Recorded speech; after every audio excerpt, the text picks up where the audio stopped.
Andrew Iden co-hosts the podcast Deviant, and he did a deep dive into the Delphi case on that podcast. Susan Hendricks is a longtime TV journalist, colleague of mine, and the author of Down the Hill, My Descent into the Double Murder in Delphi. Susan was also in the courtroom today. It's great to have both of you, both my former colleagues. Thank you for doing this, you two. Drew, let me start with you, having been in this for so long, and all of us have been wondering, what are the details of the deaths? How did these girls die? And then today to hear everything. I'm not going to ask you if it was shocking. I know it was. It was shocking to everybody. But did it move a needle for you in any particular way when you heard these details?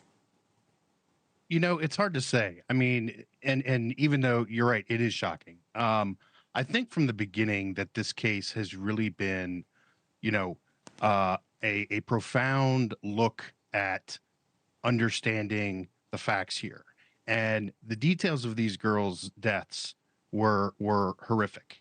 As far as moving the needle either way, it's hard to say. It depends on the day. When somebody asks me about this case, which way I lean, who I think is kind of like, gonna come out on the other end of this thing, it's hard to say. So really, it hasn't moved the needle yet for me, and I think we all need to really keep that in mind as we, proceed through this trial and hear all these facts as they come out. Susan, I think when I heard these details, all I could think of is the number of times that Richard Allen, according to prosecutors, has confessed in jail, to guards, to his wife on the phone. I mean, dozens of times he has mentioned that he killed these girls. He's also said things like, I shot them.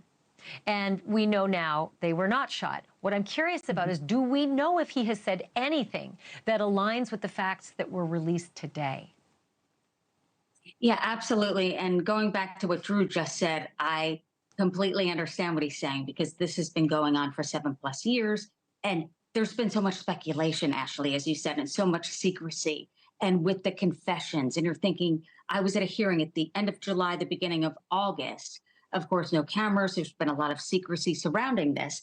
But I did hear about all of those confessions, alleged confessions. And you're thinking, okay, then that makes him guilty if he said it to his wife, to his mother. I mean, he's admitting it.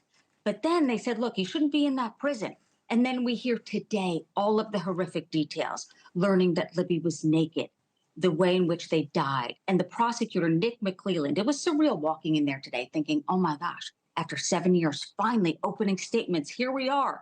And I felt bad for the prosecutor. He goes to use this huge kind of monitor and it didn't work. And we're waiting and waiting. It's like 15 minutes. Then he goes, okay, moving on. I wanted to show you this. We're moving on. And he was able to say, this is exactly what happened. And at the very end, he said something powerful.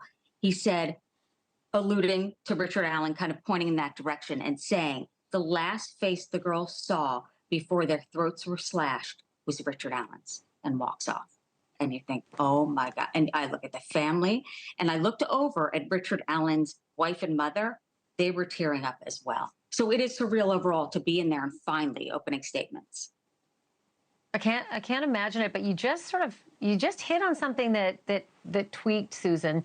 Prosecutor couldn't get his electronics to work, couldn't get the big board to work. And Drew, isn't this really what the defense is saying is kind of indicative of the whole investigation? Aren't they saying that everything has been botched since day one? So there you are. They proved it for you right in the front of the courtroom. Yeah, it's kind of a metaphor for a lot of things, right? And you're right. Baldwin and Rosie have been saying, look, this thing has been bungled from the beginning. And I can tell you in conversations that I've had with people, there are instances where there have been balls dropped. And, it's been outlined in motions that have come out previously of lost evidence, misplaced evidence, interviews that were either, at best lost, at worst deleted from hard drives. So, and numerous instances of allegedly of the prosecution trying to almost cover their tracks in the process before that's found out. So you're right. Today, as Susan said, that kind of issue with the big board was a bit of a metaphor for a lot of the steps along the way for Nick McClelland and the prosecution this whole time. Thanks for watching. Go to joinnn.com to find NewsNation on your screen. And don't forget to click the red subscribe button below to get more of NewsNation's fact-driven, unbiased coverage.